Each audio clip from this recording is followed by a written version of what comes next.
होदेगिरी दावणगिरी कर्नाटक येथील या समाधीची अत्यंत दुरावस्था झाली आहे।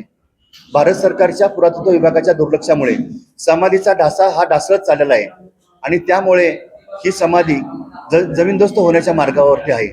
या समाधीकडे केंद्र शासनाने दुर्लक्ष केल्यामुळे समाधीवरती कोणत्याही प्रकारचं छत्र नाही, तिथं कोणत्याही प्रकारचा विकास नाही।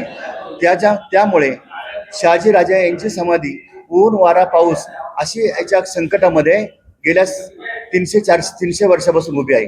23 जानेवारी 1663 रोजी शहाजीराजे यांचा ज्या ठिकाणी मृत्यू झाला त्या होदेगिरीच्या पवित्र जागी त्यांचे पुत्र छत्रपती शिवाजी महाराज आणि दुसरे पुत्र व्यंकोजीराजे यांनी शहाजीराजे यांची दगडी ढाच्यामध्ये ही सुरेख चिरेबंदी समाधी उभी केली आणि समाधीच्या पूजा अर्चेसाठी जवळपास 50 एकर जाण दिली। आज त्या ठिकाणी फक्त अर्धा ते पाऊण एकर जमीनच उपलब्ध आहे। इतर जमीन ताब्यात घेऊन सरकारने या समाधीच्या वरती तातडीने छत्र उभं करावं आणि त्या जागेमध्ये मेमोरियल ट्रस्ट उभं करावं की शहाजीराजे हे राष्ट्राचे मान पुरुष आहे।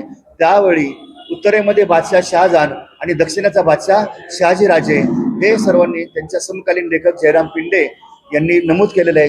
कवी अनुपुराण शिवभारतामध्ये सुद्धा शहाजीराजे यांच्या विद्वतेचा शौर्याचा उल्लेख आहे। अशा शूरवीर कर्तबगार शहाजीराजे यांच्या समाधीचा जीर्णोद्धार होणे अत्यंत गरजेचं आहे।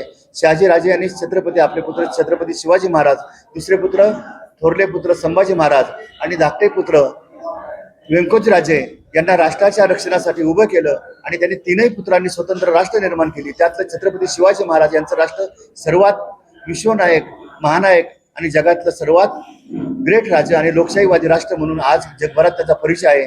अशा छत्रपती शिवाजी महाराज यांचे महान पिता, महान राष्ट्रपुरुष शहाजीराजे यांच्या समाधीची अवहेलना केंद्र शासनाने थांबवावी, अन्यथा आम्ही मावळा जवान संस्थेच्या मार्फत सर्व छत्रपती शिवरायांच्या मावळ्यांच्या वतीने 1 जानेवारी 2027 पासून दिल्ली येथील जंतर मंतर वरती सत्याग्रह आंदोलन करतोय, शंखनाद आंदोलन करत आहोत। तरी मायबाप सरकारने याची दखल घ्यावी।